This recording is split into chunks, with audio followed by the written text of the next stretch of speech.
Greetings and salutations. It's the old man down the street. I know that 3 times this week is a lot. It's a lot for me too, but there's a lot going on in the legislature. There's a lot going on in the data center and energy arenas. It's not surprising because folks are starting to realize, although very slowly, if my reading of the legislature is right, people are starting to realize what an energy crisis we really are in. And, Dominion is selling energy they don't have. It's not just they don't have the wires and the transmission modes that PJM surprises or manages and links together. I don't know where they're going to actually get the energy, whether it's going to be solar or nuclear or whatever. That's one of the things I want to talk about. And the other thing is the transmission lines. So 2 things today. The first is gas turbine power plants. And the second is a map of where Dominion is considering putting their new 750s, they're called, transmission lines. 750 kilovolt lines, which are the largest that they have. I think that America has. And they are planning on all of them what they call Greenway. Greenway means they don't have any rights. They have to get either easements or buy the property. And they're looking at, I don't remember how many miles long, 712, a lot, many hundreds of miles, goes all the way down from Joshua Falls up to by Culpeper to Yate. And I've got maps of that. And District 1 and 2, they're going right through you. So wherever there's a power line, there's a spot for a data center. Anyway, I'll talk about that in a second. So first up is, I heard on Lobby Day in the Capitol that there's a 10-year waiting list for power connection. A lot of that, of course, when the clock starts ticking, is behind closed doors because they're protected by NDAs, probably, for instance, with Tract and Dominion Energy and Tract with Goochland County managers and Board of Supervisors. And that's not just Tract, there's other companies too, but for us in the Goochland, Hanover, Henrico, Louisa, Tract is our new monster. Anyway, there's a 10-year waiting list. So we know they've been working on it for at least 2 years, almost 3. So that means there's 7 years to go before they get power. And there might be a matchup of construction. I don't know. Unless, it's possible that they were actually doing business in many years before that. Some of the counties found that their Board of Supervisors had been dealing with data centers for more than 5 years, and so their wait time, once they announced, and that wait time for power wasn't very great. I mean, it was pretty much equal to the construction time. So for those poor neighbor victims, it's going to happen quickly. But quite frankly, there just isn't enough power. And it's not just a matter of transmission lines. That's critical. But we're getting down to the point where, we're buying power from other states. And unless we do something, dam up the James, dam up the Rappahannock, start putting dams to generate electricity in some of these places, or nuclear reactors, or solar panels, there's going to be a scarcity of energy. Now, I know currently Washington, D.C. says that health doesn't matter anymore, so they're taking all the safety regulations off health. So, we could have coal back again very easily. I wouldn't be surprised if that's not a tactic somewhere. But the bottom line is there are other ways that the data centers and the data center developers like Tract are using to get what they call behind the meter. And that's the small modular reactors. That's one thing. And the other is turbine gas power plants. These are full gas power plants, not just peak demand. These are full, huge power plants, enough to probably power a city like Richmond, except that it's going to be just for the data center. And of course, what that means is the Dominion Energy isn't going to get anything because, in fact, they might actually have to pay, because if the data centers build their own power plant, they can supply all the power they need to the data center and also probably sell back to the grid. So that's a hard lobby to beat if you're a data center and you're a legislator that's looking at cheaper power. Of course, the size of such a data center is incredible, and fortunately for the data centers, they have 900 acres here, and they can probably set aside 100 or so acres for one of these power plants. And these truly are power plants. They're water hogs and they're gas hogs. So they're going to have to bring in big pipes of natural gas and pollutants.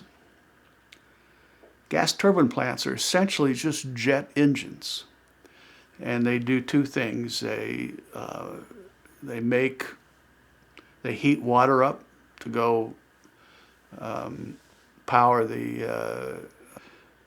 do a steam exchanger. So there are two harvesters of the engine of a turbine, but it's essentially a huge jet engine like you might see on an airliner.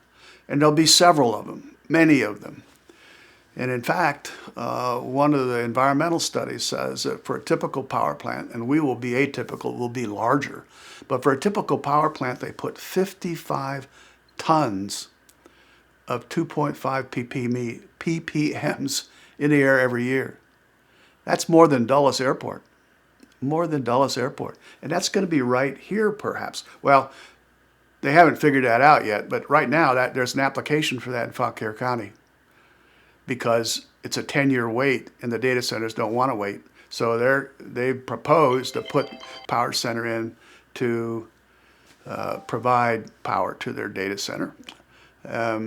I'm hoping the citizens can take a look at that because that's a horrible, horrible environmental impact.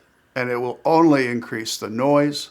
Imagine, with generators, typical generators, either 2-tier or 2-4, they would only run them an hour to 2 hours a day unless there was, an emergency, like the power grid was straining. So only a couple hours a day, but with a turbine power plant, they run 24 hours a day, 7 days a week, 365, 66 days a year. It's going to be horrible, horrible. And that's what I'm guessing they've got planned for here, because they've got small modular reactors in there. And I think this is all just a huge travesty.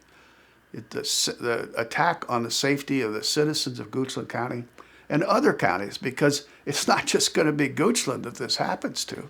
Hanover is right now staring down the face of 3 or 4 different data center proposals. Be interesting to see who owned the land for that. I wonder if it's the same folks that own West Creek. Maybe, maybe not.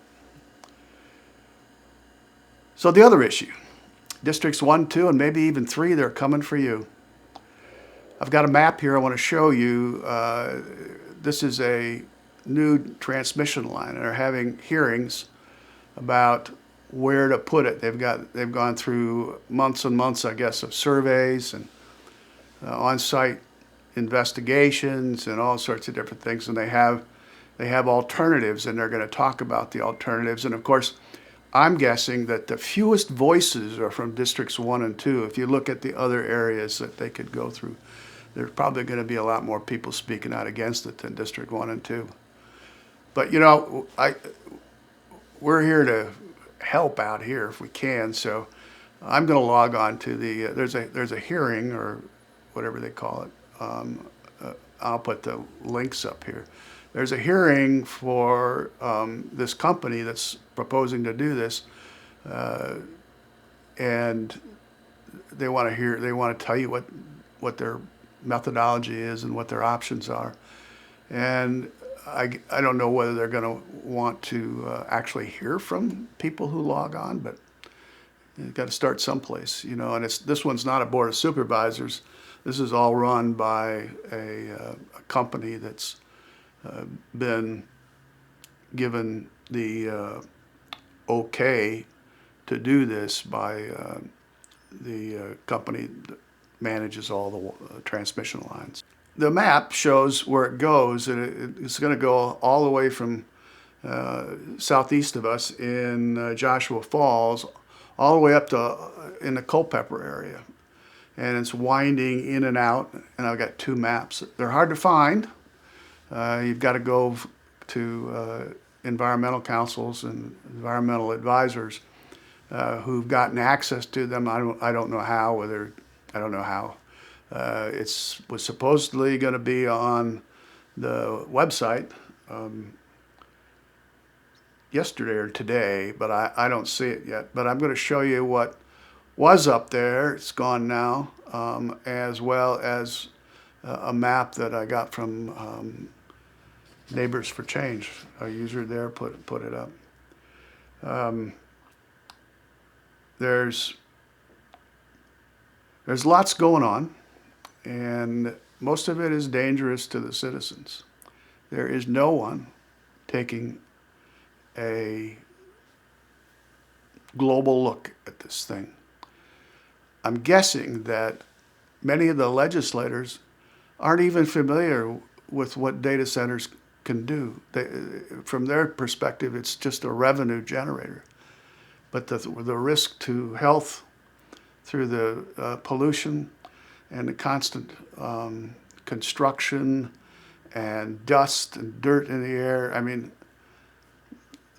it's possible that with the lack of regulations from Washington, D.C., with the constant construction here and with the high volume of generators and perhaps even a gas turbine power plant running, that we'll have yellow air like Los Angeles had 25 years ago, 30 years ago.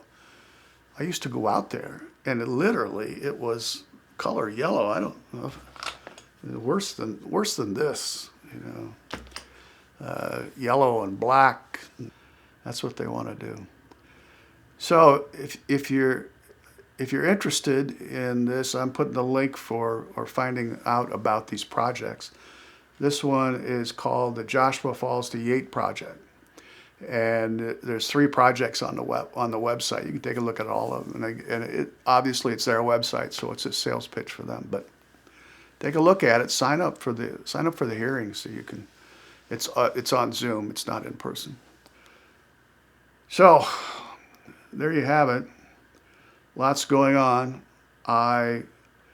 Some of the bills that we had supported on lobby day got changed, like House Bill 496. It was supposed to go to the floor today. I don't know if it did.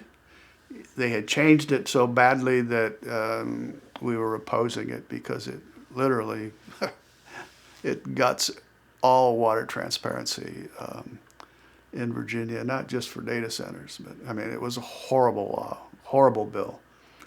The Data Center Coalition and Dominion Energy have an incredible amount of power and influence. When the House leadership is not interested in supporting, or doesn't, in my opinion, and I'm just a old guy at the end of the street, in my opinion, the House leadership isn't showing much leadership with regard to data centers citizens' health and welfare and the environment. It's just crazy. And Dominion's writing a check that they can't ever cash.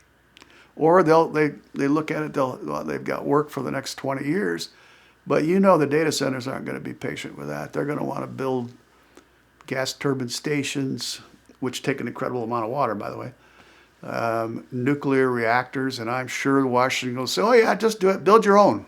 Build your own. So it's time to write your legislature, maybe the federal legislators too. Let them know. Goochland County brought in big gun lawyers to fight us little citizens. And we'd really appreciate any help anybody can give.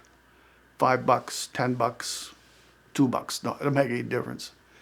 You can either mail a check to the address I'll put in the remarks, or go to the QR code at the end of the video and log on there. Anyway, it's kind of a grim day for people in Goochland County, unless you're one of the supervisors or people that live on a horse farm in the middle of the county. District 1 and 2, they're coming for you. District 4 and 5, they're already here. Thanks for watching. Stay tuned.